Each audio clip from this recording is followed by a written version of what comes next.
Hello दोस्तों, veterans नमस्कार। इससे पहले जो मैंने वीडियो बनाया था, मैंने आपको उसमें बताया था कि अपेंडिक्स 1 जो 35 रेगुलेशन है BPR 995 का, अपेंडिक्स 1 केबल और केबल 35.1 रेगुलेशन के लिए है। अपेंडिक्स 1 में और किसी रेगुलेशन का समावेश नहीं किया जा सकता। यदि आप इसको पढ़ें तो 35 में जो 1 नंबर है, basic pension and additional pension where ever applicable shall be updated as per the formulae given in appendix 1। इसका मतलब अपेंडिक्स 1 का संबंध केबल और केबल रेगुलेशन 30.51 से है। उसके बाद 35(2) आता है।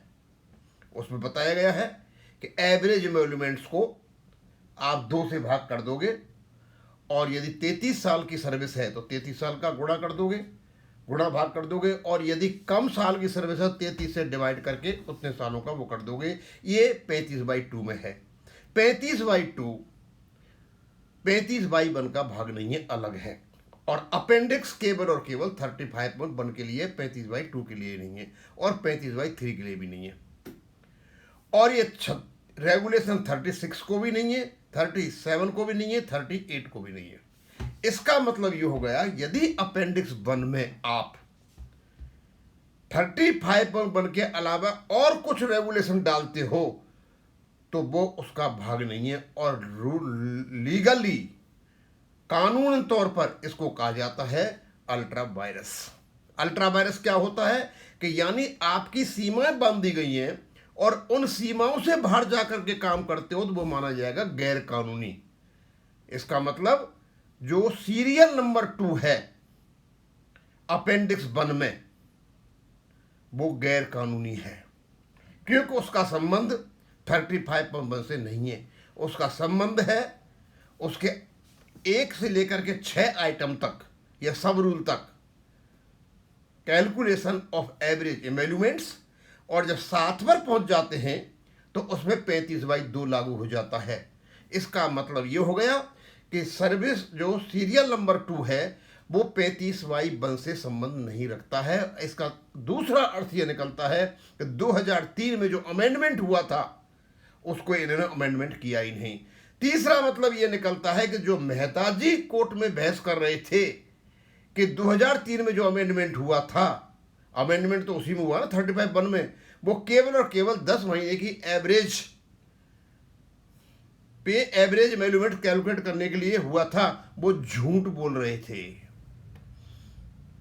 क्योंकि 10 महीने की यदि आप एवरेज एमोल्यूमेंट कैलकुलेट करते हो तो वो केवल और केवल रेगुलेशन 38 और 35(2) का भाग है, वो 35.1 का भाग नहीं है। लेकिन अमेंडमेंट हुआ था 35.1 में। अब मेरी बात समझ गए होंगे, अब मैं पढ़ के बताऊंगा। ये पूरा का पूरा मैंने बना रखा है। और क्योंकि जब अल्ट्रा वायरस हो गया और जब कोर्ट को पता चलेगा कि अपोजिट के वकील ने कोर्ट को मिसगाइड किया है 35(1) में, रूल 2 में उसको भाग ही नहीं है, पार्टी नहीं है 35(1) का, तो कोर्ट अपने आप समझेगा कि ये अल्ट्रा वायरस काम हो गया है और अनलॉफुल काम हुआ है। आपका अपडेशन ऑटोमेटिक हो जाता है। कुछ लोग रेगुलेशन 56 की बात कर रहे हैं, अभी 56 की बात नहीं करेंगे, वो ज़्यादा नहीं है, क्योंकि हमारा जब ऑटोमेटिक ही अपडेशन है, एक्सप्रेस एविडेंस हमारा ही है, तो हमारा तो रूल ही बने CCH 1972 पे, तो वहाँ जाने की जरूरत नहीं है ज़्यादा। अब दोस्तों, अब बात निकल के आती है, whether regulation other than regulation 31 can be read into appendix 1 of the bank employees pension updation। क्या रेगुलेशन 35(1) के अलावा, 35(1) के अलावा, जैसे सीरियल नंबर 2 है 38 का रेगुलेशन का और 35, क्या उसके साथ उनको इनकॉर्पोरेट किया जा सकता है, उनको पढ़ा जा सकता है? लीगल इश्यू क्या है? अब लीगल इश्यू हम पढ़ाते हैं। क्या क्या कहते हैं? Appendix 1 of the bank employees pension regulation 995 is expressly linked to regulation 35.1 appendix 1 केवल 35 से लिंक्ड है। The question is whether provisions of regulation 35.2, 35.3, 36, 37, 38 और any other regulation can be imported into appendix 1 despite not being specifically referred to the। तो क्या जितने भी मैंने provision किए हैं क्या इनको अपेंडिक्स 1 में इंपोर्ट किया जा सकता है, घुसाया जा सकता है, इंसर्ट किया जा सकता है? यदि उनको स्पेसिफिकली नहीं बताया गया है तो ये कानूनी बातें हो रही हैं, ये बिना कानून की बातें नहीं हो रही हैं। लीगल पोजीशन क्या है? As a matter of statutory interpretation an appendix forms part of the regulation but derives its authority only from the regulation under which it is framed। Appendix का जो पावर आती है रेगुलेशन से आती है, लेकिन इसको बनाया जाता है उस रेगुलेशन के अंतर्गत जिस रेगुलेशन से इसका संबंध है, यानी 35(1) का अपेंडिक्स 1 से संबंध है। If appendix 1 is expressly made applicable to regulation 35(1), it's scope is ordinarily confined to that regulation। Courts generally follow the principle that where the legislature or rule making authority expressly mentions one provision, other provisions are excluded unless the scheme of the regulation clearly indicates otherwise express। और नीचे से expressio unius est exclusio, ये question है, यानी जब law making जो authority है उन्होंने बनाया है कि इसी रेगुलेशन के लिए अपेंडिक्स है, दूसरे के लिए तो लिखा ही नहीं है, लेकिन दूसरे में ये भी नहीं लिखा है कि इसमें लागू होंगे, लेकिन इनने वहाँ जानबूझ करके गलती की और वहाँ एक अनलॉफुल एक्टिविटी कर रखी है जिसको कहते हैं ultra vires. Whether such inclusion would be ultra vires. अब आ गया कि जिस प्रकार से इन्होंने सीरियल नंबर 2 को लगा दिया, घुसा दिया, क्या अल्ट्रा वायरस कहलाएगा? If an authority interprets appendix 1 by importing provisions of other regulation which are not incorporated by the regulation themselves, such interpretation may be challenged। और यदि इस प्रकार का काम किया गया है, अपेंडिक्स 1 में दूसरे प्रोविजंस के मैटर्स घुसा दिए गए हैं, तो ये चैलेंजेबल है। पहला, ultra vires the regulation, because regulation ultra vires हो गया because it enlarges the scope of appendix 1 beyond the authority conferred by the regulation। जो 35(1) ने जो अथॉरिटी दी है ये उससे बियॉन्ड काम कर रही है ultra vires. Contrary to the settled principle that delegated legislation must operate strictly within the parent regulation. और जो डेलीगेशन है, डेलीगेटरी कौन सा है? ये डेलीगेटेड लेजिस्लेशन, जो इसका पेरेंट लेजिस्लेशन है उससे कन्फर्म होना चाहिए। ये नहीं तो उसको दूसरी तरीके यूज कर दो। कहने का मतलब पार्लियामेंट ने जो कानून बनाया है और उस कानून के अंदर जो पावर दे रखी है उस पावर का अंदर ही सीमा के अंदर काम करना, उस सीमा को आप लांघोगे, दैट इज अल्ट्रा वायरस, और वो डिसमिसल हो जाएगा, that is unlawful. An impermissible exercise of interpretation amounting to amendment to the regulation by interpretation rather than by statutory notification. दोस्तों, amendment of the regulation by interpretation rather than by statutory notification.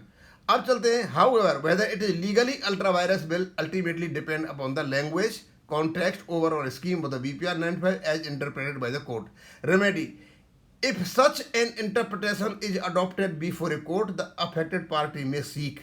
इस प्रकार का interpretation यदि कहीं हुआ है तो जो पार्टी है यानी पेंशनर्स के एडवोकेट क्या कर सकते हैं? A declaration that appendix 1 is confined, वो कह देंगे अपेंडिक्स 1 केवल और केवल रेगुलेशन 35(1) से रिलेटेड है, सीरियल नंबर 2 में जो घुसाया गया है वो अल्ट्रा वायरस है, ये हमारे कोर्ट का काम है।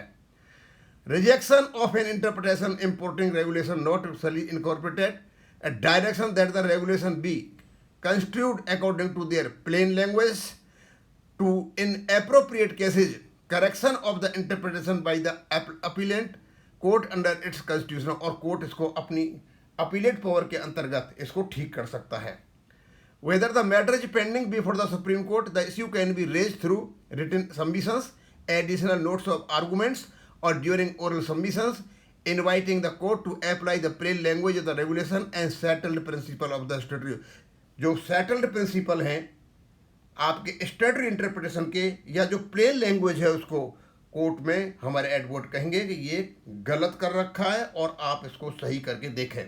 Conclusion, The stronger legal view is that Appendix 1 should only be read only with regulation. सीधा सीधा है, Appendix 1 केवल और केवल Regulation 35 संबंधित है, because it specifies attached to that regulation. Other regulation cannot automatically be incorporated unless the regulations themselves expressly provide to so, or such interpretation is unavoidable by necessary implication.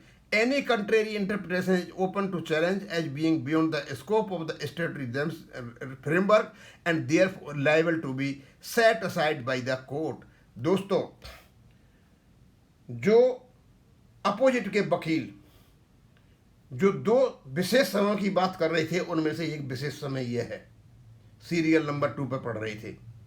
ये serial number 2 appendix 1 का part नहीं है, क्यों? Appendix 1 में केवल और केवल जो 35.1 है उससे संबंधित ही बात की जा सकती है, उससे बियॉन्ड नहीं। यानी सीरियल नंबर 2 अल्ट्रा वायरस है। यदि सीरियल नंबर अल्ट्रा वायरस है, अनलॉफुल है, इलीगल है, तो अपोजिट के वकील का आर्गूमेंट यहीं खत्म हो जाता है और सीधा सीधा बात निकल के आता है कि इन लोगों ने 2003 के अमेंडमेंट के अनुसार अपडेशन किया ही नहीं है और केवल एक अनावश्यक रेगुलेशन को घुसा करके यहाँ कोर्ट को मिसगाइड किया जा रहा है और गलत तरीके से इन लोगों ने रेगुलेशन को नोटिफाइड कराया हुआ है।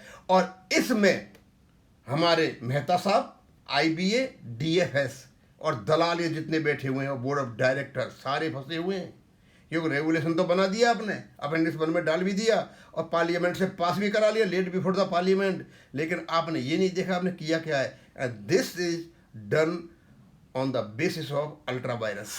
अल्ट्रा वायरस का लॉ में क्या मतलब होता है, इलीगल प्रोफेशनल इसको अच्छी तरह से जानते हैं, इसको और बताएंगे, सारी बातें आएंगी हमारे पास। अब आपको पता चल गया होगा कि 35(1) में जो अपेंडिक्स दे रखी है वो अपेंडिक्स केवल और केवल 35(1) से संबंधित है।